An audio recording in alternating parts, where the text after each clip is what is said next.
Assalamualaikum warahmatullahi wabarakatuh. Halo semuanya, pada kesempatan dan video kali ini kami dari kelompok 12 akan menjelaskan tentang teori perkembangan dari Karl Marx. Sebelumnya, perkenalkan anggota kelompok kami ada Askia Yeza, Prasasti Prima Anita, dan saya Nadia Munafaiza.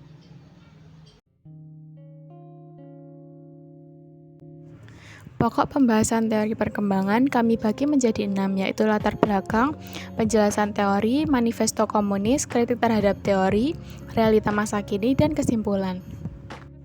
Yang pertama, pada latar belakang akan dijelaskan tentang profil Karl Marx dan penjelasan singkat tentang manifesto komunis.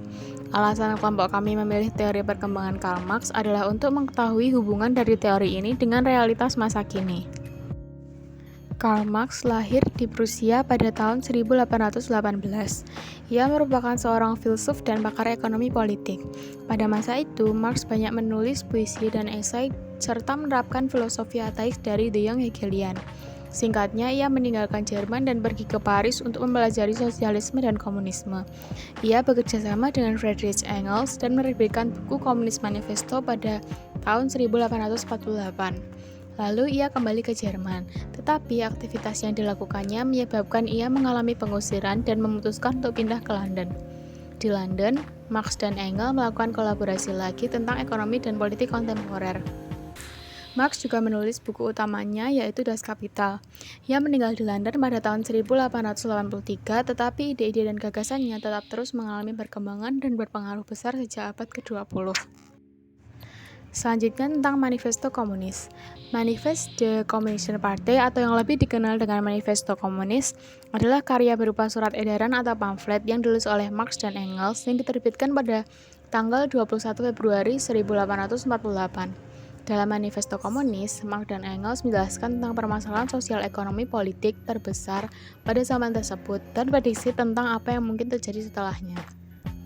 Tahapan perkembangan masyarakat ini kemudian dijelaskan menjadi 5 tahapan, yaitu komunal primitif, perbudakan, feodalisme, kapitalisme, dan sosialisme menuju masyarakat komunisme.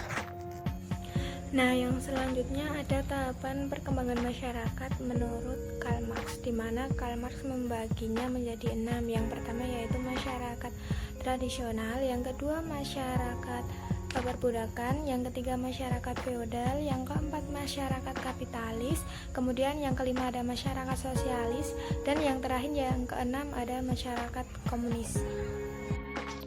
Nah, yang selanjutnya yang pertama yaitu ada masyarakat tradisional. Pada tahapan ini sudah ada materi dan masyarakat juga sudah mulai menggunakan alat produksi yang sangat sederhana dalam melakukan sesuatu, dan ini milik bersama atau komunal. Dalam tahapan ini, barang yang diproduksi dilakukan secara pribadi, seperti contohnya berburu dan meramu. Nah, yang kedua yaitu masyarakat perbudakan. Adanya hubungan antara pemilik alat produksi dengan pekerja dan memunculkan sistem pembagian kerja yang merupakan awal dari pembentukan masyarakat perbudakan itu sendiri.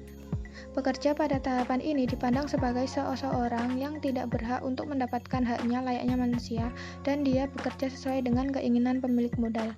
Hal ini dapat terjadi karena pemilik modal punya kapital dan alat produksi. Nah, yang ketiga yaitu masyarakat feodal. Pada tahapan ini mulai muncul kaum bangsawan sebagai pemilik modal dan ada juga pekerjanya. Dalam tahapan ini sama seperti tahapan sebelumnya, di mana pemilik modal yang menguasai dan menginginkan tenaga dari pekerjanya. Seperti contohnya, para pekerja sulit untuk mendapatkan tanah yang bisa untuk disewa karena tanah dipakai untuk keperluan penguasa. Dalam tahapan ini juga, orang yang bekerja dipandang hanya bekerja untuk kebutuhan hidupnya dan tenaga mereka tidak dihargai. Nah, yang keempat yaitu masyarakat kapitalis, di mana pada tahapan ini mulai muncul pemilik modal atau yang biasa kita sebut dengan pengusaha dan pekerjanya. Oleh kapitalis, kaum buruh menjadi modal kekayaan dari penguasa karena mereka dibayar dengan upah yang rendah untuk bekerja. Selain itu, kaum kapitalis juga mempekerjakan buruh seperti ini, memperoleh keuntungan yang tinggi, sehingga alat produksi semakin berkembang dan tujuan dari kaum kapitalis dapat tercapai. Munculnya masyarakat kapitalis justru tidak menghilangkan penindasan, malahan penindasan semakin menjadi hingga muncul revolusi di mana kelas proletar mencoba untuk melawan penguasa. Nah, kemudian yang kelima ada masyarakat sosialis, di mana pada tahapan ini barang produksi adalah barang milik bersama dan bukan dimiliki oleh pemilik modal sendiri, melainkan juga dimiliki oleh kelompok pekerja.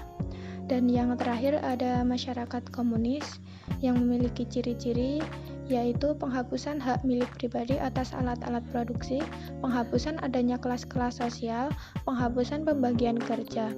Kelas pekerja ini nantinya akan berakhir sebagai pemimpin dari kelas-kelas lainnya. Selanjutnya, pokok bahasan Manifesto Komunis. Kami mengambil kurang lebih 3 pokok bahasan Manifesto Komunis, yaitu yang pertama, uraian Marx dan Engels bahwa kaum buruh akan mencapai tingkatan yang lebih tinggi sehingga dapat meruntuhkan sistem kapitalisme. Yang kedua, terbentuknya masyarakat tidak akan terlepas dari perjuangan kelas. Yang ketiga, komunis merupakan unsur termaju dalam gerakan kelas pekerja, dan hal ini sejalan dengan perjuangan kaum proletar di seluruh dunia. Pokok bahasan ini akan dijelaskan lebih lanjut pada bagian breakdown Manifesto Komunis bagian 1, kaum borjuis dan proletar. Jadi secara umum, Manifesto Partai Komunis bagian 1, kaum borjuis dan proletar, memuat masyarakat yang tidak akan pernah lepas dari sejarah perjuangan kelas. Mereka senantiasa bertentangan satu sama lain, dan nantinya pertentangan-pertentangan tersebut berujung pada penyusunan kembali susunan masyarakat dan hilangnya kelas-kelas yang bermusuhan. Kaum proletar memulai perjuangannya melawan burjuazi. Awalnya dilakukan oleh individu-individu, kemudian oleh buruh di suatu pabrik, hingga akhirnya buruh pun bersatu menjadi buruh dari suatu perusahaan. Kaum buruh merasa semakin terguncang, kehidupan mereka menjadi tidak menentu, bentrokan antara kaum buruh dan burjuazi pun tidak dapat dihindarkan. Nah, selanjutnya ada kritik dari tokoh Bakunin terhadap pemikiran Karl Marx. Menurut Marx, jika ada kepemilikan bersama dalam tahapan masyarakat komunis, maka akan menumbuhkan kesejahteraan bersama. Berkaitan dengan hal tersebut, Bakunin kontradiktif dengan pemikiran Marx, di mana Marx mengatakan bahwa masyarakat tanpa kelas lagi. Dia membayangkan bahwa komunis itu adalah masyarakat yang dipimpin oleh kelompok pekerja. Artinya, di sini tetap ada kelas lagi. Nah, kemudian pemikiran keduanya ini memiliki kesamaan, yaitu sama-sama berdasar pada konsep kelas. Akan tetapi juga terdapat perbedaan, yakni Marxisme menyebutkan adanya kelas yaitu borjuis dan proletar. Kemudian Marx juga berargumen bahwa kondisi yang dialami kaum proletar akan mendorong mereka untuk menciptakan kondisi tanpa kelas dengan mengambil alih peran negara dan alat-alat produksi. Nah, untuk pemikiran Bakunin yaitu anarkisme ini merupakan kelompok minoritas yang menjadi bagian di dalam kelas penguasa yang mengatur jalannya negara dan mempertahankan kepentingannya. Kemudian kaum anarkis juga menolak kepemilikan tanahnya oleh negara. Anarkis modern membagi menjadi 3 kelas, yaitu ada kelas pekerja, kelas koordinator, dan kelas pemilik. Baiklah, selanjutnya saya akan menjelaskan tesis yang disampaikan oleh Karl Marx dan juga Friedrich Engels di dalam Manifesto Partai Komunis. Ini kaum buruh mulai membentuk perkumpulan-perkumpulan untuk melawan kaum borjuis. Mereka menuntut kenaikan upah dan juga memperjuangkan hak-hak yang harusnya terpenuhi. Akan tetapi tentunya kaum borjuis akan senantiasa berusaha untuk mempertahankan kekuasaan yang dimilikinya. Mereka akan senantiasa mencari cara dan juga menundukkan kaum proletar agar senantiasa berada di bawah kekuasaan mereka, sehingga mereka pun tetap dapat memperoleh keuntungan yang sebesar-besarnya. Sedangkan kaum proletar pada titik tertentu bahkan tidak dapat menjadi tuan atas pekerjaan mereka sendiri, atas tenaga mereka sendiri. Sehingga mereka tidak mempunyai sesuatu apapun untuk dipertahankan ataupun untuk dilindungi. Salah satu contoh nyata dari pemilik modal yang senantiasa untuk mempertahankan kekuasaannya dapat kita lihat pada penyelesaian konflik yang terjadi antara driver ojol dan juga karyawan salah satu restoran waralaba di Yogyakarta. Konflik tersebut mulanya terjadi karena tensi yang tinggi, kondisi restoran yang ramai, sedangkan jumlah karyawannya sangat sedikit, dan antrian ojolnya sangat panjang. Nah, pada saat kondisi yang sangat rentan tersebut, karyawan dari restoran ini dan juga sang driver mengalami sedikit konflik sehingga terjadi perkelahian. dan kondisi mereka saat itu sama-sama lelah, sehingga menimbulkan emosi yang mudah tersulut pada keduanya. Konflik tersebut menjadi cukup rumit, apalagi ketika para driver ojol mendatangi restoran tersebut sebagai bentuk solidaritas. Namun akhirnya, konflik tersebut diselesaikan dengan cara mediasi. Akan tetapi, pihak restoran juga memberhentikan 6 karyawannya.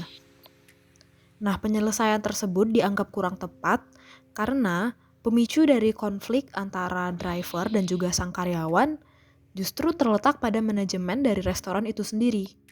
Alih-alih memperbaiki manajemen yang ada, alih-alih memperbarui peraturan yang ada, pihak restoran justru hanya mementingkan kepentingannya dan memecat karyawannya.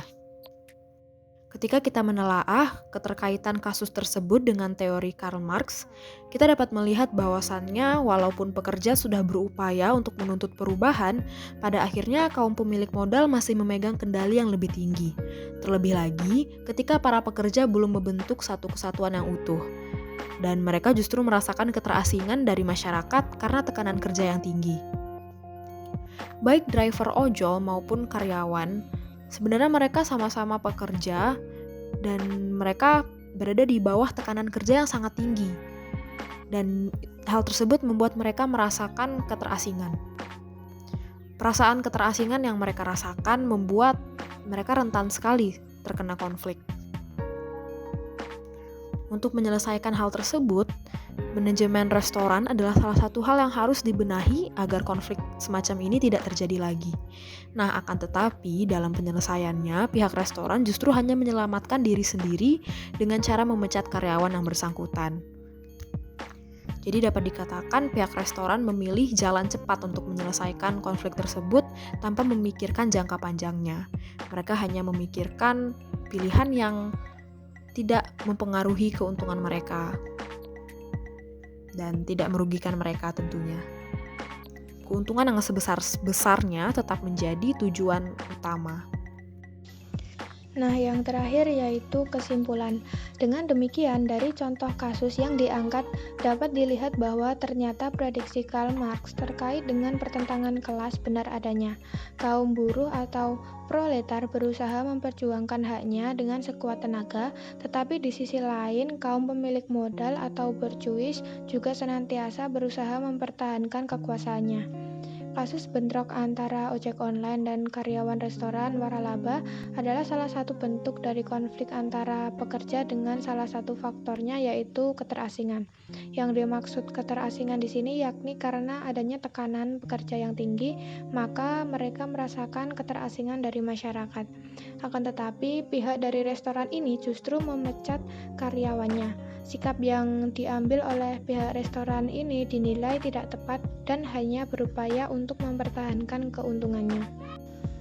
Berikut adalah daftar pustaka yang kami pakai. Sekian presentasi dari kelompok kami. Ada kurang dan lebihnya mohon maaf. Wassalamualaikum warahmatullahi wabarakatuh. Terima kasih.